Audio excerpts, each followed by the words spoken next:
Malaki ang kinakaharap na problema ni Mark. Hindi na tumatayo ang kanyang alaga. At yun ang madalas na reklamo ng misis niyang si Isay. Ang totoo niyan ay mayroon na silang 4 na anak. Ngunit puro babae ang mga yon. Gusto pa sanang sundan ni Mark ng kahit isa pa. Kahit isang lalaki lang. Kung sakaling hindi pa rin makabuo ng lalaki, ay ititigil na nila ang paghahabol. Ngunit palagi nilang pinagtatalunan ang tungkol sa alaga ni Mark. Hindi na kasi ito tumatayo. Parang isang politikong hindi na nagagawang tumindig para trabahuhin ang dapat gawin upang umunlad ang bayan.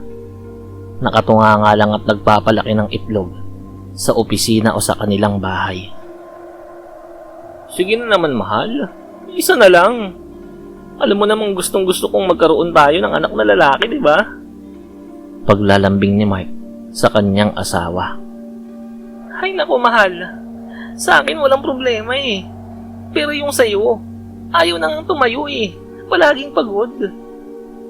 Pagbibiro ng kanyang asawa. Wala nang ibang maisip si Mark, kundi ang humingi ng tulong sa albularyong si Manong Alan. Ang albularyo kasi ngayon, ang nilalapitan ng mga kalalakihan na may problema pagdating sa ganoon. Ayon sa bali-balita, namimigay daw ito ng isang uri ng mutya na kayang-kayang patayuin ng alinmang sundalong sumuko na sa labanan. Sa oras na lunukin ng mutyang yon, paniguradong magtitikas pahinga ang talong na matagal nang nanlalambot. Huwag kang mag-alala, mahal. Ang bukas na bukas ay tutunguhin ko yung sinasabi nilang si Manong Alan. Ayon sa balita ay epektibo raw yung binibigay niyang mutya eh. Siguradong makakabuo na tayo kapag nakadalaw ako sa albularyong yun. Pagbibida ni Mark sa kanyang asawa habang nakangiti. Pinapalakas ang loob at dinarama ang nakasilip na pag-asa. Kinaumagahan, tinungo ni Mark ang dampa ng albularyo. Sa malayo pa lang, ay natanaw na niya ang matandang lalaking balbas sarado. Nang lapitan niya to, labis siyang nagimbal sa sinabi ng matanda. Alam ko na ang pinunta mo rito. Ayaw nang tumigas, no? Sambit ng tumatawang matanda na parang sigurado sa dahilan ng pagpunta ni Mark. Paano niyo po nalaman? Namamanghang tanong ni Mark. Papaanong hindi ko malalaman? Lahat ng lalaking nagpupunta rito ay yan din ang dahilan. Mga ayaw nang tumayo ang alaga. Patuloy ang tawa ng matanda. Pumasok sa kubo ang albularyo at paglabas ay may bitbit na isang garapon na naglalaman ng mga tabletas na kulay abo. Lumapit ito kay Mark. Oh, kakalooban kita nitong mutya. Pero dapat ay lulunukin mo lang ito bago kayo mag-anuhan ng asawa mo, ah. Bago ibigay ang gamot, may ginawang ritual ang matanda. Hinawakan niya si Mark sa ulo at diniinan nito hanggang sa mapayuko ang lalaki.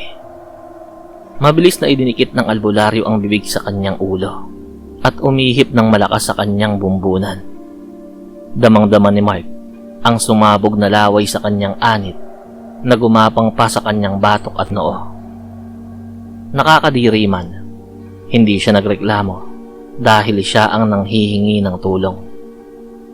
Tapos na ang orasyon. Oh, tanggapin mo na to. Kumuha ng isang tableta ang albularyo mula sa garapon. Tandaan mo ha, lulunukin mo lang yan bago kayo mag-ano. Sige na, buntisin mo na ang asawa mo para may makain na ako. Ano ho?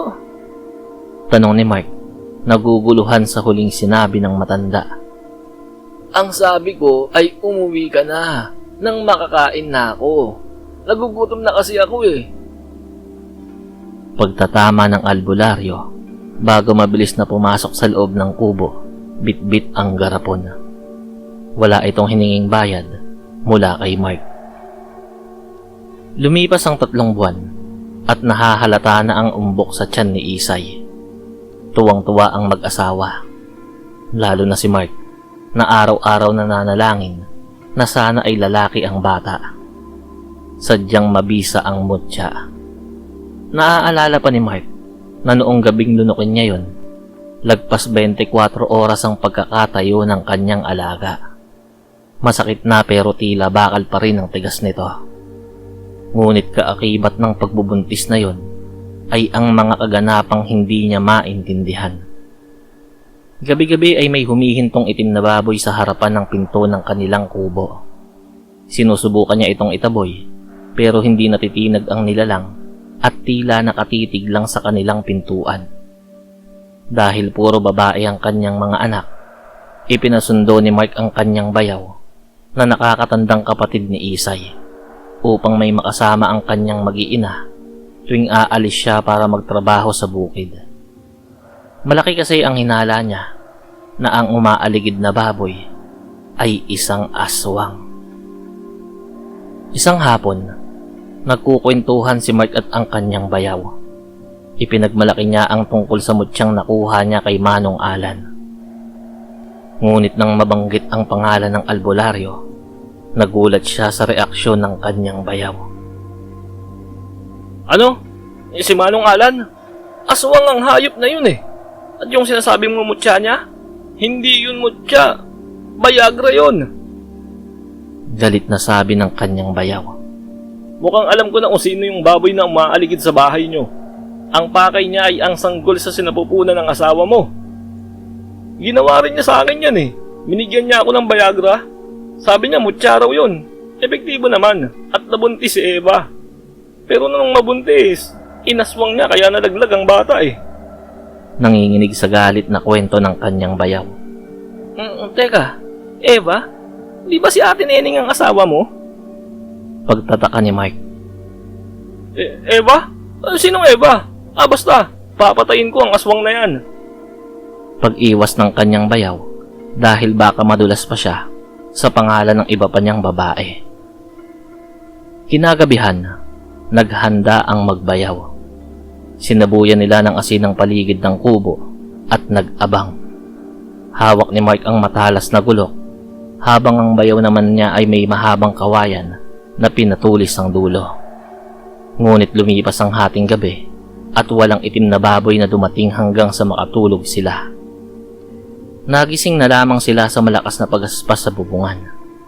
Nang lumapag ang nilalang, nilamon ng takot si Mark at nabitawan ang kanyang gulok dahil sa panginginig.